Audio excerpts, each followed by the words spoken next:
pour utiliser à cause de, on va voir cet exemple. Donc, quand vous voyez dans l'image, vous avez Ahmed. Ahmed a échoué. Ahmed a échoué. Pourquoi? Ou bien à cause de quoi? À cause de quoi? Alors la réponse est à cause de son mauvais travail. À cause de son mauvais travail. Parce qu'il travaille mal, il ne travaille pas bien. Ce n'est pas comme Fatima. Ahmed a échoué à cause de son mauvais travail. Là aussi, vous avez l'expression à cause de qui est suivie d'un nom, son travail. À cause de son travail.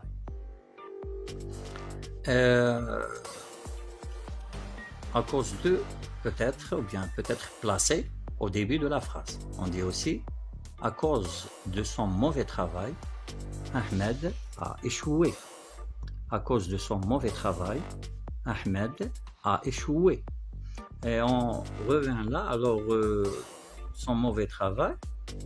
Donc là aussi, l'usage de l'expression à cause de se fait lorsqu'on a une conséquence négative. Lorsqu'on a une conséquence négative. Pardon, là, vous avez la conséquence, c'est Ahmed a échoué. Ce n'est pas son mauvais travail.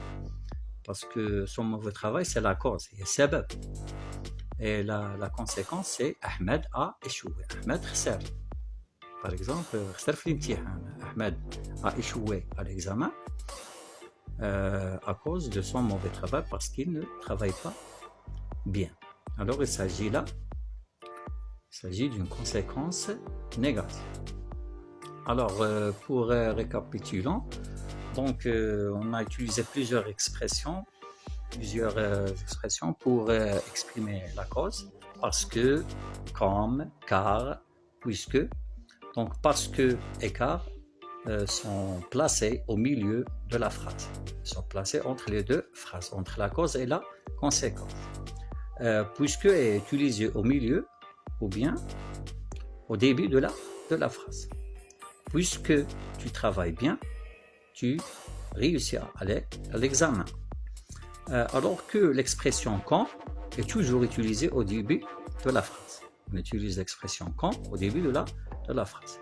En ce qui concerne les deux expressions à cause de et grâce à, on les utilise précédées d'un nom.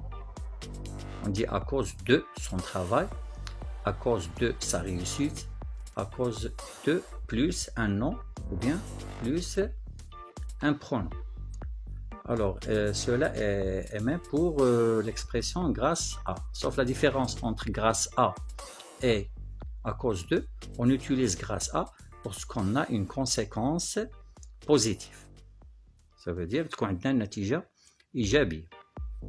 Alors que à cause de est utilisé lorsqu'on a une conséquence négative. Une conséquence négative, yani une natija silbi.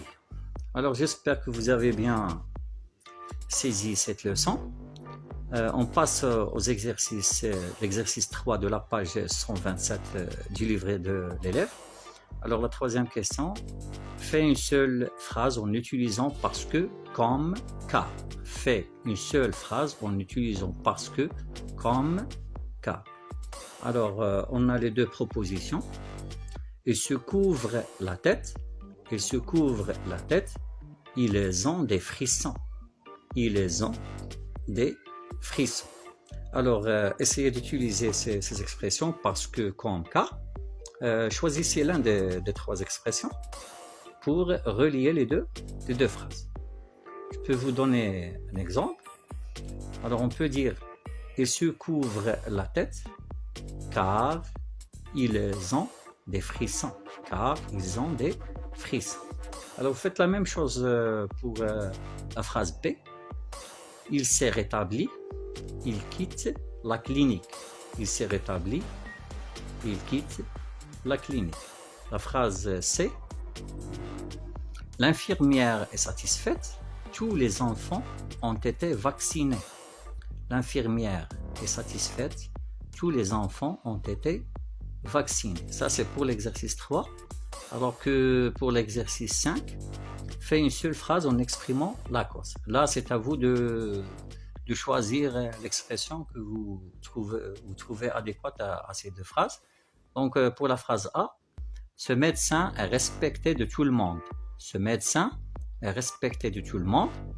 Il traite bien ses malades. Il traite bien ses malades. Ce médecin est respecté de tout le monde. Cela veut dire الطبيب يعني يحترمه الناس كاملين. Pourquoi? Parce qu'il traite bien ses malades. لأنه يعامل مزيان المرضى ديالو. La phrase B, donc tu trembles de fièvre. Tu trembles de fièvre. Ce virus. Pardon. Tu trembles de fièvre. Ce virus est très dangereux. Tu trembles de fièvre. Ce virus est très dangereux. Alors, c'est à vous de faire ces deux exercices et on va essayer de les corriger la prochaine séance. Merci pour votre attention. J'espère que vous avez bien saisi cette leçon et fi amanillahi wa hifdh.